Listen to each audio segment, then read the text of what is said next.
Okay, so this is going to be kind of an extension of the comparative advantage argument and the critique of it, which is that it's only valid if there is differences in capital between both countries. And by capital, I am including human capital. So skills, anything that would basically differentiate one worker from another is capital, okay?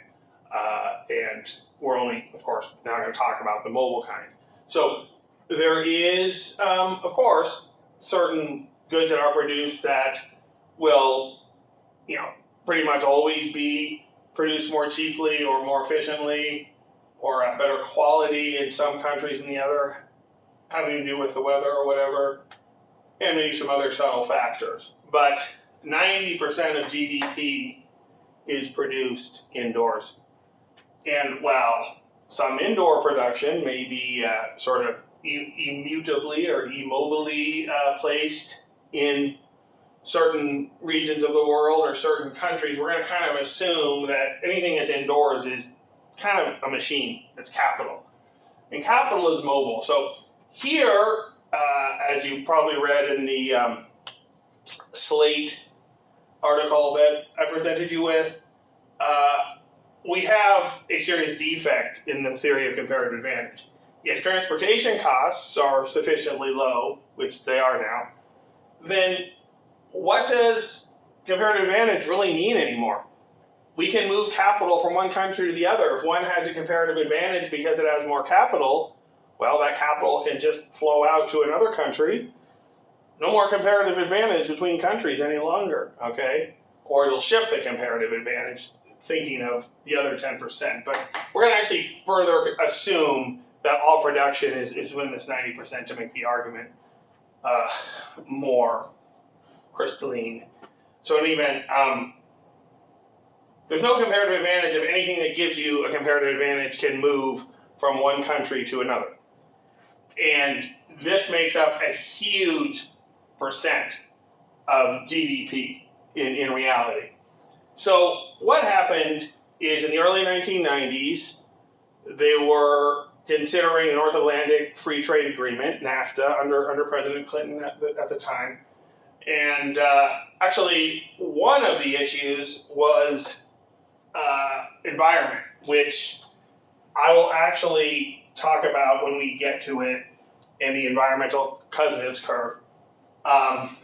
Another issue was this thing of comparative advantage. Now, most economists lined up to say absolutely free trade's better because, comparative advantage tells us that it's better.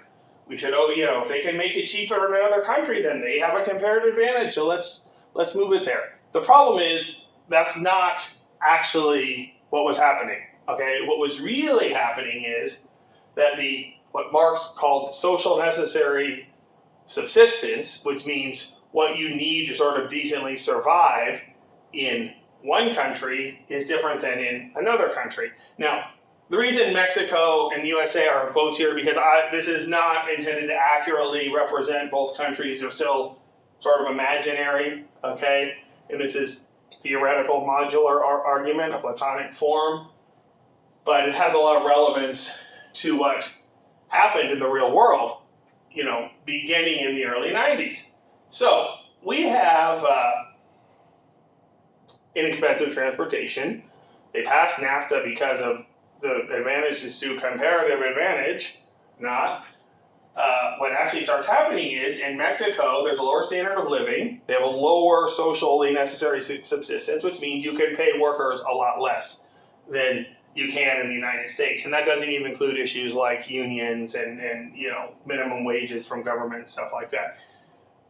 And so firms start realizing, and if you ever watch the film Roger and Me, by the way, this is what was going on there. And I think it actually was Mexico that was the plot of that film, the plot that were revolved around. And so we start seeing that capital here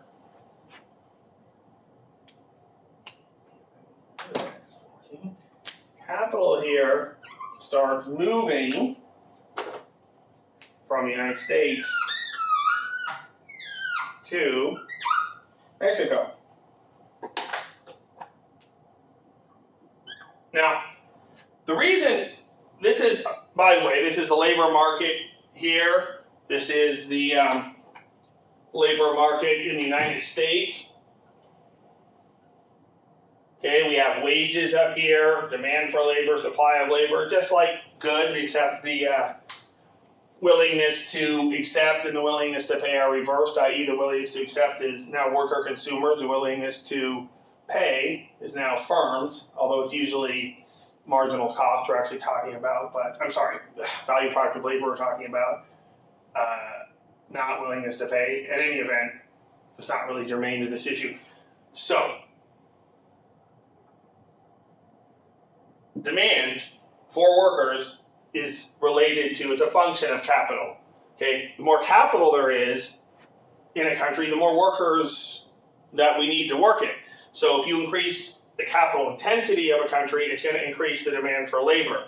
Piece of advice, we start losing capital, it decreases the capital intensity of a country, start losing labor.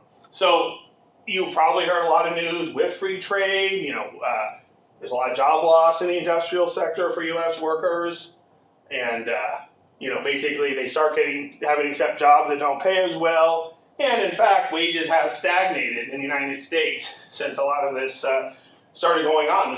This phenomenon is the major reason, I believe, that wages have stagnated. Now, there's still wage growth from economic growth, but wages aren't rising with that, and that's because of the downward pressure from this capital movement, as we will see.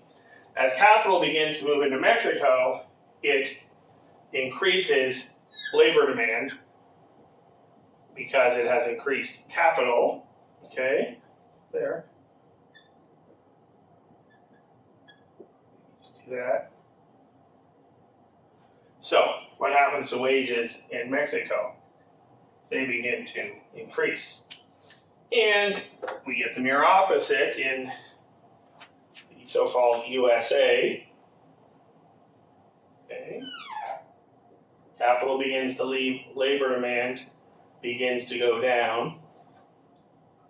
And what do you think then happens to wages? That's right, they begin to decrease. Okay, now, if this were the only issue, basically, eventually, wages are going to be the same, in theory, between the United States and Mexico.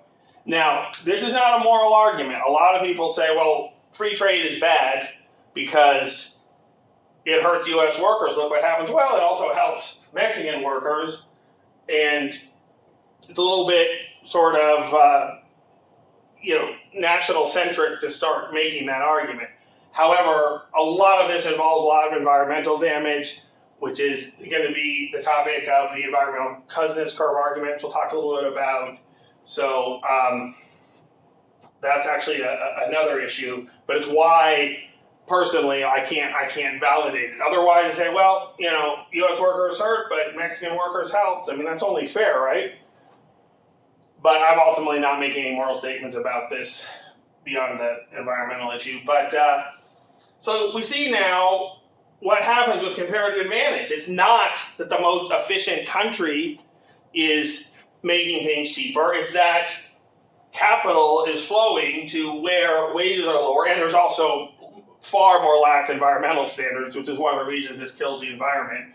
Economists came up with the environmental Kuznets curve argument to combat that. In fact, you'll notice in the macroeconomics in the news assignment, I assigned a paper about the minimum wage in New Jersey and Pennsylvania. And one of the authors, Kruger, of that paper, also wrote a paper around the same time, I think it was about a year later, in which he argued that this would not harm the environment, and he killed himself, actually. Otherwise, he probably would have shared the Nobel Prize with, I think it's David Card, who won it a couple years back for the minimum wage paper.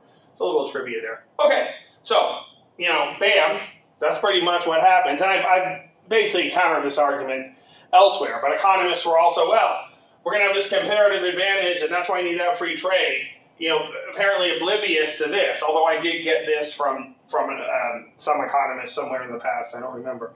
Now, there's another issue that's going on, immigration, okay? And that's also been in the news a lot. An economist might tell you, well, immigration is just market pressure. You can't stop market pressure with laws very well. Now, can you? Even if their enforcement is inefficient. So this is supply, okay? This is labor supply, and that's a function of the number of workers. Number of workers, labor supply.